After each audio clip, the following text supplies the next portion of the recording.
अस्सलाम वालेकुम and welcome back to our channel stars with H K and another episode. हमारा ये जो सेक्शन है इसमें हम एक ब्रॉडर थीम के ऊपर बात स्टार्ट करने जा रहे हैं जो कि है आर वी मैनेजिंग ऑटिज्म और वी मोनेटाइजिंग इट। यानी कि क्या हम ऑटिज्म को मैनेज करने जा रहे हैं या उसको मुनाफे का जरिया बना रहे हैं। वी अंडरस्टैंड कि इसको लेकर पेरेंट्स के और प्रोफेशनल्स के डिफरेंट पॉइंट ऑफ व्यूज हो सकते हैं। हम इस ब्रॉडर थीम के अंदर बहुत से इंटरेस्टिंग टॉपिक्स पे या सब टॉपिक्स आप कह सकते हैं उस पर बात करेंगे, प्रोफेशनल से भी पेरेंट्स से भी, क्योंकि हम समझते हैं कि हमें मुश्किल सवाल पूछने, सुनने और समझने की भी काफ़ी ज़रूरत है। आज का ये जो पर्टिकुलर सेशन है इसका टॉपिक है language versus communication and functional versus fluent, are we missing the bigger picture. यानी कि ज़ुबान वर्सेस इबलाग यानी कम्युनिकेशन एंड फंक्शनल वर्सेस रवानी यानी फ्लुएंट होना। अगर हमारे उर्दू के रिप्लेसमेंट वर्ड्स में कुछ प्रॉब्लम हो तो उसके लिए पेशगी माजरत। इस टॉपिक का मकसद ये है कि हम ये इस फ़र्क को समझें कि इंडिविजुअल्स विद ऑटिज्म की हेल्प इफ़ेक्टिव और meaningful ways to communicate develop करना हो या नॉर्मल और साउंडिंग स्पीच और स्मूथ स्पीच पे फोकस किया जाए। इसके अलावा ये कि हम ये देखें कि क्या वाकई ही स्पीच थेरेपी के जो गोल हैं वो वाकई में इंडिविजुअल्स विद ऑटिज्म को हेल्प कर रहे हैं कि वो अपने आप को एक्सप्रेस कर सकें और जो रियल लाइफ सिचुएशंस में उनमें पार्टिसिपेट कर सकें, या ये गोल जो हैं ज़्यादातर एक्सटर्नल प्रेशर्स पे बेस किए जाते हैं, like based on the fact that जो टिपिकल स्पीच है वो ज़्यादा एक्सेप्टेबल है और मार्केटेबल भी है। तो हम ये देखेंगे कि जो असल सक्सेस है वो क्या है। वी होप कि ये सेशन आपके लिए काफ़ी हेल्पफुल होगा एंड हम फ्यूचर में भी ऐसी हेल्पफुल वीडियोस और सेशंस आपके लिए लाते रहेंगे, तो चैनल को भी ज़रूर सब्सक्राइब कर लें और लोगों तक इस इन्फॉर्मेशन को ज़रूर शेयर कीजिए। हो सकता है आपका एक शेयर किसी के काम आ सके। आज के सेशन की तरफ बढ़ते हैं और आज के सेशन में हमें लाहौर से ज्वाइन किया है डॉक्टर फरहीन नाज अनीस ने, जो कि असिस्टेंट प्रोफेसर हैं, PhD in speech language pathology हैं, एग्जेक्टिव मेंबर हैं शैब की, प्रैक्टिसिंग मेंबर हैं Malaysian association for speech and hearing की, और सीईओ हैं तरतीब की। Thank you very much doctor Farheen कि आपने इस सेशन, इस टॉपिक के लिए टाइम निकाला and welcome to our channel once again. जैसे कि आपके इल्म में है कि हमने अपने इस टॉपिक को दो सेगमेंट्स में डिवाइड किया है। पहले हम 8 to 10 मिनट्स आपके ख्यालात, आपका पॉइंट ऑफ व्यू सुनेंगे रिगार्डिंग दिस टॉपिक, और जो फोकस एरिया मैंने ऊपर बयान किया, उसके बाद कुछ क्वेश्चंस का आंसर हम चाहेंगे आपकी तरफ से। तो over to you for the first 8 to 10 minutes. Thank you so very much and definitely pleasure is mine कि आपने मुझे इनवाइट किया एंड इतने अहम टॉपिक के लिए आज मुझे मौका दिया कि मैं इस पे बात कर सकूं। अगर ओवरऑल बिगर पिक्चर को हम देखें तो what is visible in the market, कि हमें मार्केट में क्या नजर आ रहा है और क्या हो रहा है, तो उसमें एक दो चीजें हैं अहम। नंबर वन कि बहुत सारे सेंटर्स हैं जो बीसीबीएस चला रहे हैं, यानी कि जिनकी लीड्स जो है वो बीसीबीएस हैं। And I am not, on the very clear note, I am not against for ABA. In fact हमारे अपने सेंटर में भी एबीए होता है और एक बीसीबीए हमारे साथ भी हैं। लेकिन द थिंग इज दैट कि जब हम लैंग्वेज और कम्युनिकेशन की बात करते हैं, so we need to be have a speech therapist हमारे साथ, थेरेपिस्ट होना चाहिए। फिर जो चीज पाकिस्तान में दूसरी मैंने देखी है वो ये कि बहुत सारे सेंटर्स हैं जो पेरेंट्स ने बनाए हैं out of the, of course जब उन पे ये वक्त पढ़ा पड़ा और उनका कोई स्पेशल नीड बच्चा था और जिस तरह से उन्होंने गो थ्रू किया चीजों से, तो उन्हें लगा कि शायद एक सेंटर, एक प्रोफेशनल सर्विसेज को हायर करके खुद रन करना, this is one thing. Yes, parents can run a centre, लेकिन देन अगेन जो उसकी लीड थेरेपिस्ट हैं वो कौन है, दैट इज इम्पोर्टेंट।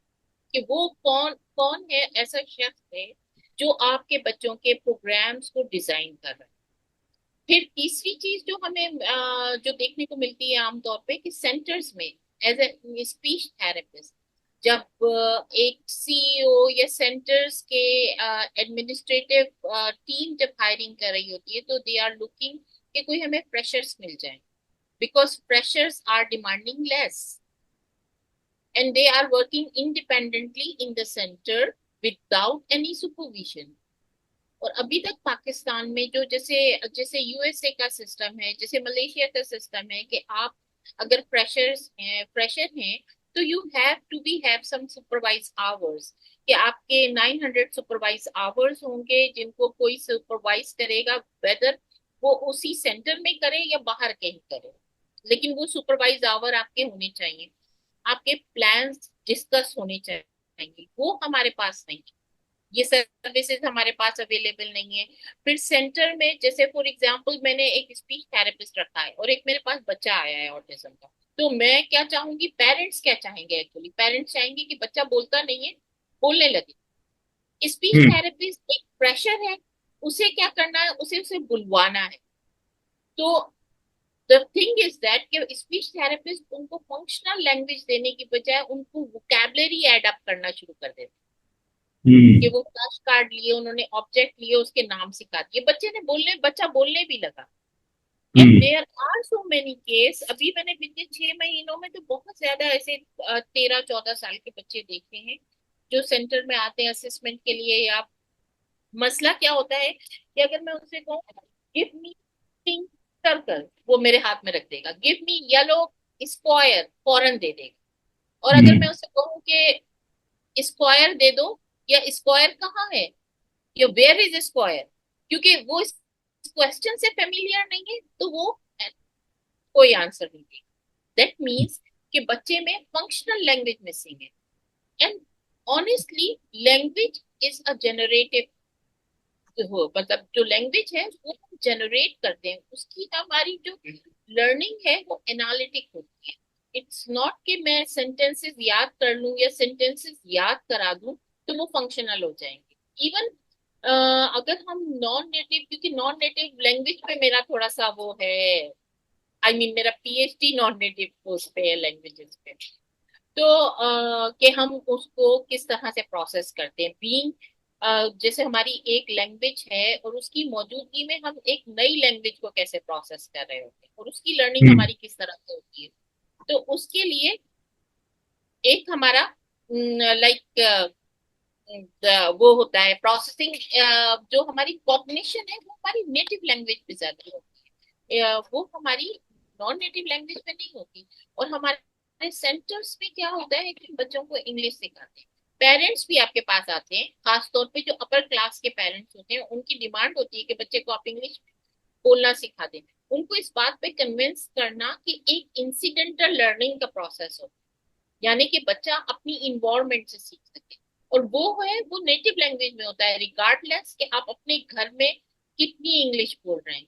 इफ अगर मैं अपने घर में इंग्लिश बोल भी रही हूँ तो मेरे घर में जो मेड्स हैं, जो ड्राइवर है, जो मैं बच्चे को बाहर लेके जाती हूँ, बाहर की जो इन्वायरमेंट है उसमें जो लैंग्वेज है वो कौन सी है, hmm. That hmm. Is important. और फिर अब आप ये भी देखें कि जिस तरह से ये तरक्की हो रही है, हम ज्यादा लैंग्वेज को, ब्रेन प्रोसेसिंग को, न्यूरो साइंसेस को समझ पा रहे हैं। तो अब आप देख लें इंग्लैंड में, कनाडा में, यूएसए में थेरेपिस्ट, पीडियाट्रिशियन, इवन डॉक्टर्स जो हैं वो फैमिलीज को कहते हैं कि आप अपने घर में अपनी नेटिव लैंग्वेज बोलेंगे, क्योंकि दिस इज प्रूवन फैक्ट कि आपका कॉग्निशन, आपका आईक्यू आपकी नेटिव लैंग्वेज से बनता है। आप नॉन नेटिव लैंग्वेज सीख के अपने आईक्यू को नहीं बढ़ा सकते। और इसी तरह से जो लैंग्वेज की फंक्शनैलिटी है वो आपकी नेटिव लैंग्वेज से आती है। जब हम अपनी नेटिव लैंग्वेज को, जैसे मैंने अभी थोड़ी देर पहले कहा कि लैंग्वेज जनरेटिव होती है, हम जो लैंग्वेज लर्न करते हैं वो एनालिटिक होती है, जनरेटिव होती है। हम्म। और जो ऑटिज्म में लैंग्वेज सीखने का प्रोसेस है ना वो टोटली डिफरेंट है, वो गेस्टॉल्ट है, वो पेयर्स में सीखते हैं बच्चे, जो हैं जंक सीखते हैं पहले, फिर वो हम्म। उसको काटते हैं और फिर वो उसको सिंगल वर्ड पे आते हैं। तो एक थेरेपिस्ट जो बच्चे की थेरेपी कर रहा है, यानी कि स्पीच थेरेपिस्ट जो उसकी लैंग्वेज पे काम करना कर रहा है, उसका इतना ट्रेन होना जरूरी है कि उसे पता हो कि गेस्टॉल्ट लैंग्वेज क्या होती है, किस तरह से बच्चे का, अगर वो गेस्टॉल्ट लैंग्वेज लर्नर है या ऑटिज्म के साथ है, तो हम उसका प्लान डिजाइन करेंगे, हमें किस तरह से चीजों को ब्रेक डाउन करना सिखाना है। हम्म। ये हम्म। बहुत सारे बच्चे हैं जिनकी 100-200 वर्ड वोकेबलरी है, और फिर भी वो दो फ्रेजेस, साथ दो वर्ड मिला के एक फ्रेज नहीं बना पा रहे हैं। हम्म। हम्म। तो दिस इज क्वेश्चन कि हमारी अगर लैंग्वेज बच्चे की जनरेटिव नहीं हो रही है, तो वो जर्नलाइज नहीं कर रहा, वो जर्नलाइज नहीं कर रहा तो लैंग्वेज फंक्शनल नहीं हो रही। बिल्डिंग रिसेप्टिव लैंग्वेज और expressive language is not playing any, hmm. Language का फंक्शनल होना जरूरी है। फिर अगर हम ब्रॉडर पिक्चर में देखें तो हमारा कम्युनिकेशन का बहुत जरूरी है, इट्स मोर देन के वर्बल कम्युनिकेशन और नॉन वर्बल कम्युनिकेशन में हमें कौन सा मोड चूज करना। क्योंकि फॉर मी, अगर एक 4 साल का भी बच्चा है और वो वर्बली कम्युनिकेट नहीं कर रहा, तो आई रेकमेंड कि आप एएसी ऑगमेंटेटिव डिवाइसेस यूज करें। अब तो दुनिया एआई के साथ बहुत बहुत आगे जा चुकी है। तो एंड एएसी इज कभी भी जो है वो हिंडर नहीं करती लैंग्वेज डेवलपमेंट या वर्बल कम्युनिकेशन। तो ऐसा नहीं है कि हम बच्चे को साइन लैंग्वेज सिखा देंगे या कम्युनिकेशन के लिए कोई अल्टरनेटिव मेथड दे देंगे तो वो वर्बल नहीं होगा। ऐसी बहुत सारी एग्जांपल्स हैं कि बच्चे को हमने अल्टरनेटिव लैंग्वेज दी और वो with the passage of time verbal भी।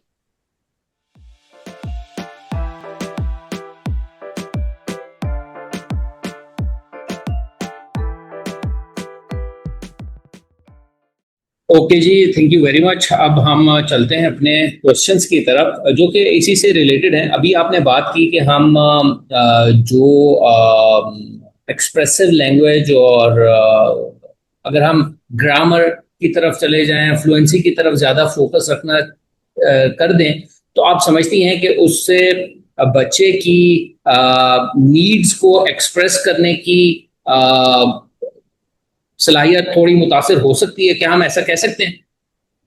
अगर हम अपनी यानी फ्लुएंसी की तरफ, फ्लुएंसी से आपकी मुराद है कि वो बच्चा बगैर अटके बात को बोल सके, ठीक है ना। हम्म। फ्लुएंसी की डेफिनेशन यही है कि हम बगैर अटके या बगैर रुके बगैर झिझके अपनी बात को कंप्लीट कर सके इन द वे कि सामने वाले को समझ लिया, ठीक है।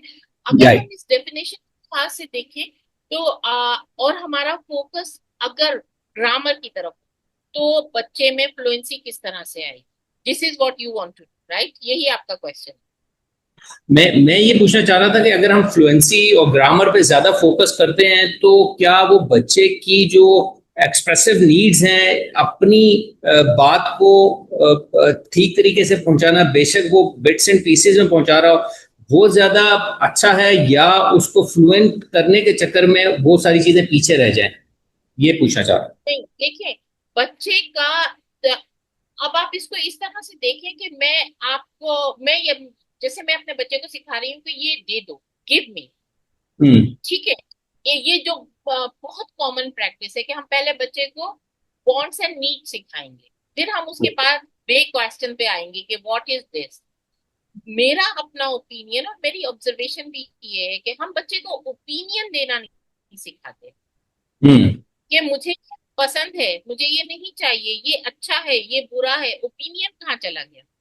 और opinion is the most important thing कि जब बच्चे को या किसी भी पर्सन को अपना ओपिनियन कन्वे करना आता है तो वो मोर कम्युनिकेटिव होता है, वो ज्यादा बात करना चाहता है, जो कि उसकी फ्लुएंसी पे इफेक्ट करता है। हम्म। अच्छा, अब जैसे अगर हम ग्रामर पे ज्यादा फोकस हो, सिंटेक्स पे, ग्रामर को हम अपनी लैंग्वेज में यानी स्पीच लैंग्वेज पैथोलॉजिस्ट उसको कहते हैं सिंटेक्स, अगर हम हम्म। सिंटेक्स पे ज्यादा फोकस हो तो क्या फ्लुएंसी बढ़ जाएगी? नहीं। अगर हम प्रैग्मेटिक पे ज्यादा फोकस हो, यानी कि लैंग्वेज के यूज पे, कि मुझे कम्युनिकेट करने का मकसद समझ में आए कि मैं इस हम्म। वक्त यहाँ बैठी हूँ और आप यहाँ बैठे हैं, तो हम कम्युनिकेट क्यों कर रहे हैं, इसका एक हम्म। मकसद, इस मकसद को समझना। यानी कि यूज ऑफ लैंग्वेज, प्रैग्मेटिक पे ज्यादा काम करने से हमें लैंग्वेज में फ्लुएंसी आती, रिगार्डलेस कि मेरी ग्रामर सही है या गलत है। हम्म। लैंग्वेज अच्छा। Use is one. हम्म। अच्छा, एक चीज ये बताइए कि आपको भी खुद ऐसा एक्सपीरियंस या रेजिस्टेंस देखने को मिलता है जब आप फंक्शनल ओवर फ्लुएंट गोल्स में बहस कर रहे हो, चाहे वो इंस्टीट्यूट की तरफ से हो, अगर कोई स्पीच थेरेपिस्ट अलग से काम कर रहे हैं, या पेरेंट्स की तरफ से हो, ऐसी रेजिस्टेंस आपको देखने में मिलती है? बहुत ज्यादा पेरेंट्स की तरफ से बहुत ज्यादा मिलती है। अगर मैं किसी भी पेरेंट्स को कन्विंस करना चाहूँ कि हम AAC या कोई ऑल्टरनेटिव डिवाइस यूज कर लेते हैं, तो उनको ये लगता है कि या तो शायद स्पीच थेरेपिस्ट जो है वो उसकी नॉलेज कॉम्प्रोमाइज्ड है, वो शायद वो, क्योंकि हम जब स्पीच और लैंग्वेज की बात करते हैं तो हमें बस यही ख्याल आता है कि बच्चे को वर्ड बोलना आ जाए, किसी तरह से हम उसके मुंह में अल्फाज डाल दें और वो उनको उगलना शुरू कर दे। लेकिन दरअसल लैंग्वेज का यूज, उसको इस्तेमाल करना ही फंक्शनल लैंग्वेज है। और जब हम इस रिस्पेक्ट से, इस रिगार्ड में ये बात करते हैं कि हम कोई ऑल्टरनेटिव मेथड दे दें, तो पेरेंट्स को लगता है कि शायद बच्चे की जो वर्बल कम्युनिकेशन है वो कॉम्प्रोमाइज हो जाएगी उससे, वो आगे चल के, क्योंकि वो अभी भी नहीं बोल रहा, तो आगे चल के तो वो और रिलेक्टेंट हो जाएगा, वो क्यों बात करे। तो फिर जो स्पीच थेरेपिस्ट नए काम कर रहे हैं, वो कैसे उन एक्सटर्नल प्रेशर्स को ओवरकम कर सकते हैं और अपनी थेरेपी गोल जो हैं वो चाइल्ड सेंटर्ड या उसके बच्चे के लिव्ड एक्सपीरियंसेस की बेस पे बना बना के कैसे वो आगे बढ़ सकते हैं, उसके लिए क्या करना होगा? देखिए, चाइल्ड सेंटर्ड गोल की अगर हम बात करें तो सबसे जो मोस्ट इम्पोर्टेंट जो हमारा मिसिंग एस्पेक्ट है वो है हमारा कोलैबोरेशन। कि बीइंग अ स्पीच थेरेपिस्ट मुझे ये पता होना चाहिए कि मुझे अपनी OT के साथ कब और कहाँ कोलैबोरेट करना है। अगर हम्म। अ, अब इसकी मैं एक सिंपल सी एग्जांपल देती हूँ, एक फंक्शनल एग्जांपल, जिसको क्योंकि हम फंक्शनल लैंग्वेज की बात कर रहे हैं तो मैं फंक्शनल एग्जांपल देती सही। हूँ। ये एक बच्चा है जिसकी हियरिंग बिल्कुल सही है, मैंने हम्म। टेस्ट भी करवा ली, वो बिल्कुल सही सुन रहा है, लेकिन जब मैं उससे बात कर रही हूँ, मैं उससे कम्युनिकेट कर रही हूँ, तो वो अटेंशन इस तरह से मुझे नहीं दे रहा, यानी कि हम्म। उसकी लिसनिंग हैबिट्स नहीं है। हियरिंग तो उसकी सही आ गई, लिसनिंग उसकी सही नहीं है। बच्चा कम्युनिकेट कर रहा है, ये जो बच्चे कम्युनिकेट कर रहे होते हैं ना, उनकी इंटरवेंशन और ज्यादा मुश्किल होती है। क्यों? क्योंकि जो बच्चे कम्युनिकेट नहीं कर रहे होते उनको तो सीधा सीधा प्लान समझ में आ जाता है कि भाई आप थोड़ी सी वोकैबुलरी दे दें तो लगने लगेगा कि हाँ भाई प्रोग्रेस हो रही है। लेकिन जो बच्चा कम्युनिकेट कर रहा है और वहां क्या चीज मिसिंग है, वो मिसिंग गैप्स को तलाश करना और उसको इंटरवीन करना ज्यादा मुश्किल हो जाता है। बैक टू सेम एग्जाम्पल, कि अगर मेरे बच्चे की हियरिंग सही है लेकिन वो लैंग्वेज प्रोसेस नहीं कर रहा, तो मुझे सबसे पहले जो देखने की चीज है मेरी वो, कि उसका वेस्टिबुलर सिस्टम कैसे काम कर रहा है, या हम्म। उसकी वेस्टिबुलर प्रोसेसिंग किसी फेस पे कॉम्प्रोमाइज तो नहीं है, पहली हम्म। चीज। दूसरी चीज जो मुझे देखने की जरूरत है कि क्या वो बच्चे की जो टेक्टाइल प्रोसेसिंग है, यानी कि जो छूने की हिस्से है, उसकी प्रोसेसिंग को किस तरह से कर पा रहा है। फिर हम्म। प्रोप्रियोसेप्टिव की जो प्रोसेसिंग है, अगर मैं बाहर देखूँ ना ओवरसीज में, तो वहां आपके स्पेशलिस्ट होते हैं जो सेंसरी SLPs होते हैं, यानी कि उनकी ओके। स्पेशलाइज OT के साथ स्पीच थेरेपी में हो। हम्म। क्योंकि हम हम्म। OT को स्पीच से अलग नहीं कर सकते, इसी तरह से हम बिहेवियर को स्पीच से अलग नहीं कर सकते। Communication need is a behaviour, कि हम्म। मैं अपनी नीड को कैसे किसी को बताऊं, मैं अपने ओपिनियन को कैसे आगे forward, hmm. This is a behaviour. तो बच्चे को, अगर मुझे बच्चे के गोल बनाने हैं, तो I really need to sit my ABA, my OT and my physical therapist, and sometime अगर बड़ा बच्चा है तो definitely my SEN teacher, to make things workable for a child. और हम्म। जब तक स्पीच थेरेपिस्ट ही सारे काम कर रही होगी या ABA सारे काम कर रहा होगा, तो वो फंक्शनैलिटी या वो गोल हमें अचीव ही नहीं हो सकता, क्योंकि we are not working as a team. दूसरी चीज जो सबसे अहम है कि हमारे स्पीच थेरेपिस्ट को, ये सारे थेरेपिस्ट की अगर मैं बात करूं, ओवरऑल अपने आप को अपग्रेड करने की जरूरत हम्म। है। अपनी ट्रेनिंग्स पे फोकस करें। इट्स नॉट लाइक दैट कि मैंने पीएचडी कर लिया है तो अब मेरे लिए लर्निंग के लिए कुछ नहीं है। अगर मैं ओवर द वर्ल्ड देखूं तो there are so many things जो मैं हर रोज उसमें लर्न कर रही होती हूँ। There are so many trainings जो मैं कर सकती हूँ। तो हमें हम्म अपनी सेल्फ इम्प्रूवमेंट के लिए एक हमारा बजट होना जरूरी है। कि अगर मैं इस फील्ड में रहना चाहती हूँ एंड आई रियली वांट कि मैं दूसरों की मदद कर सकूं इस फील्ड में, तो एक हम्म मेरा ऐसा बजट होना जरूरी है जिसमें मैं अपनी नॉलेज को, अपनी स्किल्स को इन्हांस कर सकूं, मैं लर्न कर सकूं कि दुनिया में क्या नई रिसर्च है, क्या दूसरे लोगों का ओपिनियन है। नेटवर्किंग इज वेरी, कि मैं, हम्म मेरा नेटवर्क हो, मुझे दुनिया के दूसरे मुल्कों के थेरेपिस्ट, हमारे यहाँ तो हमारे लाहौर के थेरेपिस्ट का ही नेटवर्क इतना अच्छा नहीं है कि हम कनेक्ट कर सकें एक दूसरे से एकदम। तो दिस इज वेरी इंपॉर्टेंट कि हमें पता हो कि कराची का एक स्पीच थेरेपिस्ट या किसी एक यूनिवर्सिटी ए के स्पीच थेरेपिस्ट ने क्या पढ़ा है, उसका क्या ओपिनियन है, और बी के स्पीच थेरेपिस्ट ने क्या पढ़ा है, उसका क्या ओपिनियन। जो हम्म। कॉन्फ्रेंसेस होती हैं उसमें अगर हम अपनी अपनी रिसर्च शेयर करें, नेटवर्किंग करें, ये सारी चीजें हमारे यहाँ बहुत मिसिंग है। Right.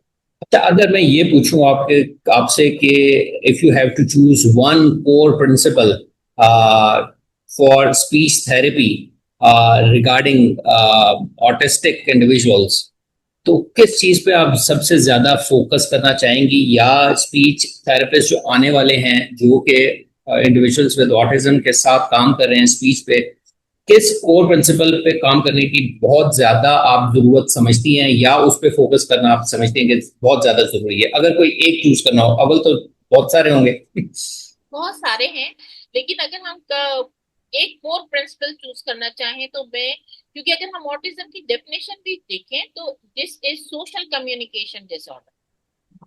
Autism is a social communication disorder. पहले हम इसको बिहेवियर में क्लासिफाई करते थे, लेकिन अब we classified it social communication disorder. तो मैं, मुझे एक चीज चूज करनी होगी तो मैं प्रैग्मेटिक स्किल्स को चूज करूंगी। और प्रैग्मेटिक स्किल्स में भी अगर मैं उसको बहुत नैरो डाउन करूं, सिर्फ एक चीज, आप मुझे क्या कि सिर्फ आप एक चीज पे काम कर सकती हैं, आपके पास ना इतना टाइम है ना इतनी रिसोर्सेज है, तो मैं थ्योरी ऑफ माइंड को चूज करूँ। और थ्योरी ओके। ऑफ माइंड पे ही मैं काम करूं कि वो बच्चे को अपने ओपिनियन समझ में आए और दूसरे के ओपिनियन को प्रिडिक्ट करना सीखे वो। हम्म। अच्छा, लास्ट में मुझे ये बताइए कि क्या आप समझती हैं कि हम ज्यादातर स्पीच थेरेपिस्ट हों या दूसरे थेरेपिस्ट हों, ज्यादातर हम फोकस कर रहे होते हैं कि मार्केट में क्या एक्सेप्टेबल है, सोशली क्या एक्सेप्टेबल है, चाहे वो स्पीच के हवाले से या बिहेवियर के हवाले से हो, क्या ज्यादा एक्सेप्टेबल है, उस पर ज्यादा फोकस करके काम किया जा रहा है, या और सोशली जो ज्यादा एक्सेप्टेबल है वो इसलिए भी किया जा रहा है कि उसमें पैसा भी है और लोग आ भी रहे हैं, पेरेंट्स भी आ रहे हैं, केयर गिवर्स अपने बच्चे लेके आ रहे हैं और वो चाहते हैं कि उनके बिहेवियर्स भी एक्सेप्टेबल रेंज में आ जाएं, उनकी स्पीच भी एक्सेप्टेबल रेंज में आ जाए। तो क्या आप समझती हैं कि उस पर ही हमें फोकस करना चाहिए, या हमें अवेयरनेस पे पेरेंट्स की हो चाहे इंस्टीट्यूट्स की हो, उस पर काम करने की बहुत ज्यादा जरूरत है? देखिए, एक्सेप्टेंस की अगर बात हो ना, जैसे अब सोशल बिहेवियर की आपने बात की कि वो एक्सेप्टेबल है, तो इस बात में मुझे सबसे ज्यादा जिस चीज पे लगता है कि जहां हम पीछे हैं वो है हमारी असर्टिवनेस। के जो बिहेवियर मेरे बच्चे का है, मैं जब अपने बच्चे की मैं बात करती हूँ तो मैं ये बात करती हूँ कि मेरा बच्चा सोशली एक्सेप्टेबल हो, उसको मेन स्ट्रीम किया जाए। ठीक है। अब मैं क्या देखती हूँ कि मेरे बच्चे को स्कूल में एडमिशन नहीं मिल रहा, लेकिन मैं ये देखना भूल जाती हूँ कि मेरा बच्चा जो है वो टॉयलेट ट्रेन नहीं है। हम्म वो कैसे 20 बच्चों के साथ जो कि बच्चे ही हैं बैठेगा। मैं ये देखना भूल जाती हूँ कि मेरे बच्चे के बिहेवियर कितने मैनेजेबल है। ठीक है, एक हम्म तो असर्टिवनेस इंपॉर्टेंट हो जाती है। और ये बात मैं पूरी जिम्मेदारी से कह रही हूँ, बीइंग अ पेरेंट्स कह रही हूँ। आप इस वक्त थोड़ी देर के लिए भूल जाएं कि मैं एक प्रोफेशनल हूँ, लेकिन मैं बीइंग अ पेरेंट्स ये बात कर रही हूँ कि जब मैं अपनी बच्चों की बात करती हूँ तो मुझ में खुद एक्सेप्टेंस बहुत कम हो जाता है। तो हम्म। अपने बच्चों को सोशली एक्सेप्ट करवाने के लिए जरूरी है कि हम अपने बच्चों के बिहेवियर को खुद एक्सेप्ट करें और फिर उनको मॉडिफाई करने की कोशिश करें। इस बात को आप इस तरह से, मतलब जो मेरा पॉइंट ऑफ व्यू है इसमें, वो ये है कि अगर फॉर एग्जाम्पल मेरे बच्चे ने ये पेन नीचे गिरा दिया और वो चीजें बारी बारी गिरा रहा है, तो मैं क्या करूंगी, मैं उस तरफ बैठी हुई, मैं जल्दी से उठ के भागू, oh no hmm. Don't do this. मैंने क्या हम्म। किया, बच्चे को तो नहीं समझ में आया ना, छोटा है हम्म। वो, समझदार नहीं है इतना, या उसको भी बिहेवियर ही नहीं समझ में आया। मैंने उस बिहेवियर को बहुत इंस्टेंटली अटेंड किया। हम्म। हुआ क्या, देखिए, ये इंसान की इंस्टिंक्ट नीड है, बीइंग अ ह्यूमन बीइंग, मेरी आपकी ये नीड है कि हम अटेंशन सीक करते हैं हम्म। हर लेवल पे। ठीक है, अब being an adult, being a समझदार पर्सन, हमें पता होता है कि हमें अटेंशन कैसे सीख करनी है। उस हम्म। बच्चे को नहीं पता कि उसने अटेंशन कैसे सीख करनी है, तो वो नेगेटिवली सीख कर रहा है। अब हर नेगेटिव बिहेवियर पे मैं इतना ओवरली रिएक्ट कर रही हूँ, तो वो उस चीज को लर्न कर रहा है कि मैं अटेंशन सीख करने के लिए यही कर सकती हूँ, और फिर हम्म। वो यही बिहेवियर रेप्लिकेट कर रहा है बाहर जाके। Right, right. इसी के साथ जी हम we are at the end of our this particular session जी। मैं दोबारा से आपका शुक्रिया अदा करना चाहूँगा डॉक्टर फरहीन कि आपने टाइम निकाला और इस सेशन के लिए।